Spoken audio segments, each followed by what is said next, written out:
A very good morning to everyone. So let us revise today chapter 11 types of resources as your exams are approaching, right? So let us start with the topic define these terms. Please open your textbooks page number 116. The first key term is abiotic resources. Resources which are derived from the non-living environment like land, water and air. Next is biotic resources which are derived from living organism or the living environment like forest, wildlife, aquatic ecosystem. Next is geothermal energy, the power obtained by using heat from the earth interior. इसका मतलब जियो होती है आपकी अर्थ और thermal means heat, तो जो अर्थ की crust से जो हम हीट ऑब्टेन करके हम उससे एनर्जी में कन्वर्ट कर रहे हैं तो उससे हम कह रहे हैं जियोथर्मल एनर्जी। नेक्स्ट पॉइंट है हमारा एक थिक लेयर है जहाँ से हम कोल को क्या कर रहे हैं, माइंड कर रहे हैं to make a huge profit. Geologic time, the time of the physical formation and development of the earth. जैसे अर्थ क्या लेती है, बहुत मिलियन ऑफ ईयर्स लेती है ना हमारे फॉसिल फ्यूल्स और भी चीज़ों को, क्या जैसे आपका फॉसिल फ्यूल्स में आपकी काफ़ी सारी चीज़ें आ जाती हैं डेवलप होने में, अर्थ को भी डेवलप होने में, है ना, तो वो उसको हम कह रहे हैं जियोलॉजिक टाइम, राइट। नेक्स्ट है हमारा स्ट्रिप माइनिंग। इसके बहुत सारे नेम्स हैं जैसे कि हमने अभी टर्म 1 के चैप्टर्स में पढ़ा था, तो वो भी डिस्कस कर लेते हैं इसी के साथ। और ये ओपन कास्ट माइन है, 9 नहीं है, राइट, तो इसको प्लीज़ करेक्शन कर लो अपनी नोटबुक में, ओपन कास्ट माइन। इसका अदर नेम और क्या है, सरफेस माइनिंग भी है, ओपन पिट माइनिंग भी है और स्ट्रिप माइनिंग भी है। Conservation, prevention of loss, waste, damage और डिस्ट्रक्शन ऑफ रिसोर्सेज। यहाँ पर हम बात करें कि जो हमारे पास जो रिसोर्सेज है, नंबर ऑफ रिसोर्सेज है, रिन्यूएबल भी हैं और नॉन रिन्यूएबल भी है, हमें दोनों का लॉस, वेस्ट और डैमेज और डिस्ट्रक्शन होने से क्या करना है, उसको प्रिवेंट करना है, उसको बचाना है थ्रू देयर केयर। कैसे करेंगे उसको, कैसे प्रिवेंट करोगे, उनकी केयर करके, उनका प्रॉपर मैनेजमेंट करके। अभी प्रॉपर मैनेजमेंट, जो भी आपका गार्बेज होता है तो उसको आप रिसाइकिल करने के लिए भेज दो, राइट। और आपके पास अगर कोई ऐसी चीज़ें हैं जिनका दोबारा से यूज़ हो सकता है तो उसको रीयूज़ करिए। Now let us start our exercises, page number 119। Based on your understanding tick the correct option. देखिए जो डिफाइन वाला क्वेश्चन था आपका वो वन वर्ड में भी आ सकता है, ट्रू फॉल्स में आ सकता है, एमसीक्यूज़ की फॉर्म में भी आ सकता है। तो एमसीक्यूज़ अब पढ़ने जा रहे हैं हम।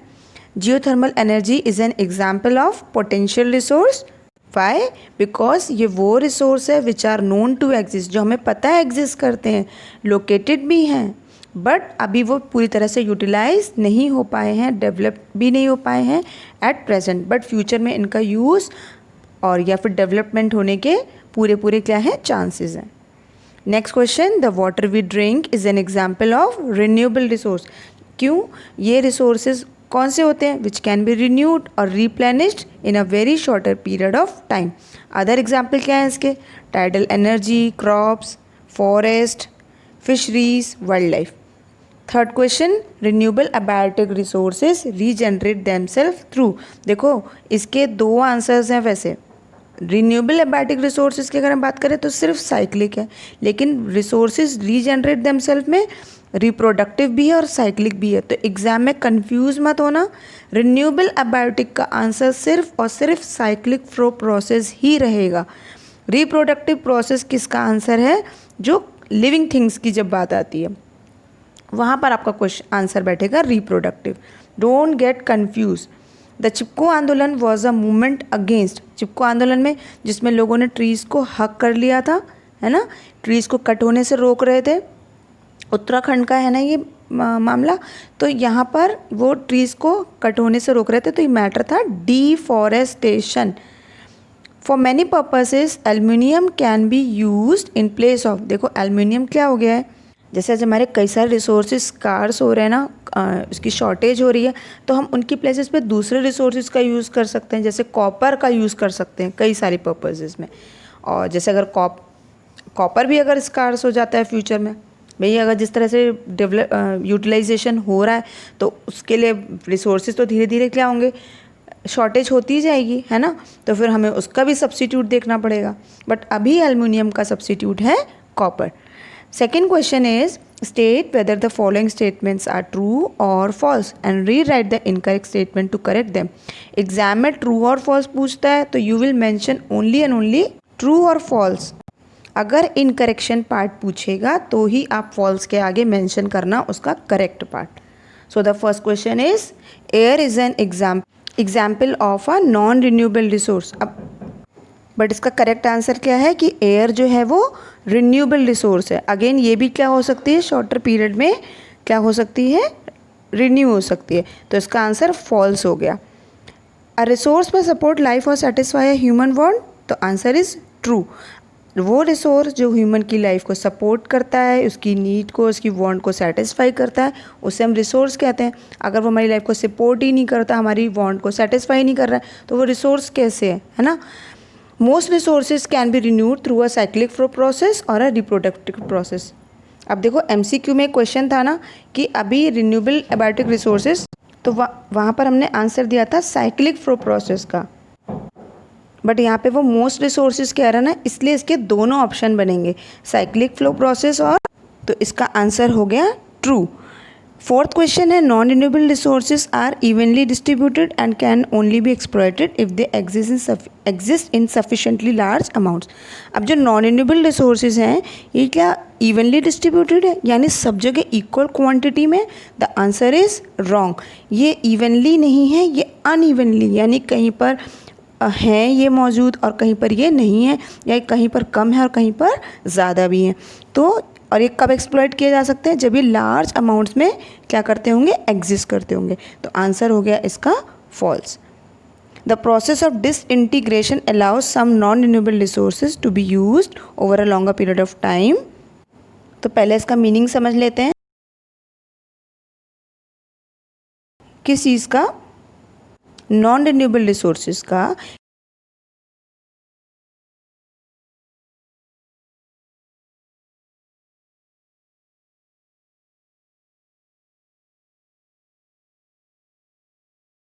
पेट्रोलियम हो गया, तो अगर हम इन रिसोर्सेज का डिसइंटीग्रेशन कर दें, यानी कम से कम अमाउंट में इसको क्या करें, यूज़ करें, तो हम इसको लॉन्गर पीरियड के लिए भी हम क्या कर सकते हैं, सस्टेन कर सकते हैं. तो यहाँ पर हमने एक्सरसाइजेस कंप्लीट कर ली हैं. तो please open your text book so that we can start our question and answers. Answer the following in one sentence. Define resource. Any object that is useful in making the life of human beings comfortable is a resource. वो object जो human की life को क्या करते हैं, comfortable बनाते हैं, उसे हम रिसोर्स कहते हैं. जैसे आपकी जो डेली नीड्स होती हैं, आपकी ब्रश हो गया, टूथपेस्ट हो गया, सोप हो गया, ये सब आपके क्या है, आपके रिसोर्सेज हैं, है ना. वाटर हो गया आपके लिए, तो ये आपकी लाइफ को क्या बनाते हैं, स्मूथ बनाते हैं, कंफर्टेबल भी करते हैं. Next question, name any 3 characteristics of a resource. तो रिसोर्स की कोई भी 3 कैरेक्टरिस्टिक्स बतानी, बुक में तो बहुत सारी मेंशन है. Resource have 3 main characteristics. It must satisfy a need, और नीड को सेटिस्फाई करता होना चाहिए. अगर वो नीड सेटिस्फाई नहीं कर सकता तो वो आपके लिए रिसोर्स नहीं है. क्या आप ऐसी चीज़ें घर में लाते हो जिसका आपके लिए कोई यूज़ नहीं है, जो आपकी किसी नीड को सेटिस्फाई नहीं करता है? नो. या नेक्स्ट क्वेश्चन हो गया, it should be developed and use. वो डेवलप्ड भी हो चुका हो और यूज़ भी हो चुका हो, ऐसा तब हम उसको रिसोर्स कह रहे हैं. It should be accessible to humans. वो ह्यूमंस की अप्रोच में हो, या जैसे या तो हम उस तक पहुंच जाएं, जैसे कि कोल हो गया, हम उसको एक्सट्रैक्ट कर रहे हैं लेकिन हम सन तक नहीं जा सकते हैं, बट सन की रेस से हम सोलर एनर्जी तो क्या कर सकते हैं, उसको कन्वर्ट कर सकते हैं ना. तो ये हमारे एक्सेसिबल में है. तो ये हमारे लिए एक तरीके से क्या है, रिसोर्स है. Question 3, what are potential natural resources. Potential resources are the resources which exist and have been located but are not utilized or developed at present. They may be utilized and developed in the future. ये वो resources हैं जो exist करते हैं हमारे nature में, located भी हैं लेकिन अभी तक यूटिलाइज नहीं हो पाए हैं प्रॉपर तरीके से, ना ही वो डेवलप्ड हो पाए हैं. लेकिन हाँ, फ्यूचर में उनको हम यूटिलाइज भी कर पाएंगे अच्छे से और डेवलप भी कर पाएंगे. जैसे हमने प्लांट पढ़े थे, जियोथर्मल एनर्जी का भी प्लांट है, wind, solar, tidal. Question number 4, what are abiotic resources. The resources which come from non living sources like soil, rocks, minerals. Which two aspects of the human resource are to be considered in determining their importance? वो कौन से दो aspect हैं जिससे हमें पता चलता है ह्यूमन रिसोर्स क्या है, एक बहुत ही इम्पॉर्टेंट रिसोर्स है एज ए रिसोर्स ह्यूमन. तो the two aspect of human resource to be considered, the skills and the knowledge of technology. अगर ह्यूमन के पास क्या है, स्किल्स हैं, उसके पास नॉलेज है टेक्नोलॉजी की, तो ये एक बहुत ही ह्यूमन हमारे लिए वहाँ पे एक बहुत इम्पॉर्टेंट रिसोर्स हो जाता है. क्वेश्चन अब हम करने जा रहे हैं क्वेश्चंस इन ब्रीफ. तो please again open your this part. Question 1, what factors determine the actual use of resources. वो क्या फैक्टर्स हैं जिससे हमें पता चलता है हम रियली एक्चुअल में यूज़ कर रहे हैं रिसोर्सेज का. तो वो हैं the actual use of resources depends on their accessibility यानी कि approach, the cost of development and utilisation, उसको बनाने में या उसको डेवलप करने में जो कॉस्ट आ रही है, अगर वो बहुत ज़्यादा एक्सपेंसिव है तो वो हमारे लिए एज अ रिसोर्स नहीं है क्योंकि उसको ह्यूमन अफोर्ड नहीं कर पाएगा. द अवेलेबिलिटी ऑफ टेक्नोलॉजी, उसको बनाने के लिए टेक्नोलॉजी भी अवेलेबल होनी चाहिए. And the market conditions, market में उसकी डिमांड होनी चाहिए, उसका यूज़ होना चाहिए, है ना. Question number 2, how do some renewable resources become renewable. कैसे रिन्यूएबल रिसोर्सेज नॉन रिन्यूएबल में कन्वर्ट हो जाते हैं. Explain with examples. Some renewable resources become non-renewable if they are destroyed by bad management and improper practices. जैसे अगर आप अपने resources का यूज़ प्रॉपर तरीके से नहीं करेंगे तो क्या होगा, वो किस में कन्वर्ट हो जाएंगे, वो नॉन रिन्यूएबल में कन्वर्ट हो जाते हैं. कैसे, जब आप उसका बैड मैनेजमेंट, बुरी तरीके से उसका यूज़ कर रहे हो, करे जा रहे हो आप. जैसे सॉइल हो गई, अब हम माइनिंग करे जा रहे हैं उस जगह पर, जगह जगह पर माइनिंग कर रहे हैं, तो हम इसको क्या कर रहे हैं, अपनी सॉइल को एग्जॉस्ट कर रहे हैं, सॉइल इरोड हो रही है वहाँ पर. फिर दूसरा, ये सब इम्प्रॉपर प्रैक्टिस में आता है. या आप इस तरीके का एग्रीकल्चर कर रहे हो कि जिस तरह से आपकी सॉइल, इस तरीके की आप क्रॉप्स ग्रो कर रहे हो जिससे आपकी सॉइल क्या हो रही है, एग्जॉस्ट हो रही है. तो फिर वहाँ पर आपको पता है, मैंने आपको चैप्टर में बताया था कि 1 इंच की भी सॉइल कितने साल लेती है बनने में, ये आप मुझे वीडियो के बाद बताओगे क्लासरूम में. इसका एग्जाम्पल देख लेते हैं. यूएसए में some farmlands have lost their top soil, higher lands have been eroded and streams and lakes have silted up.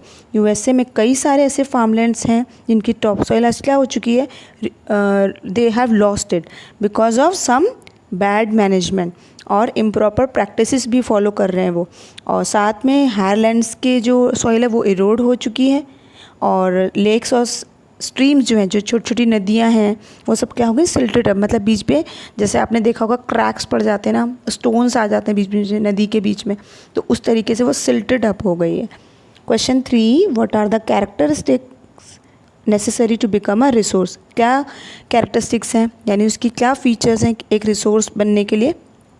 A resource should satisfy a need, be developed and used, be accessible to humans, have some economic and social value, technology feasible.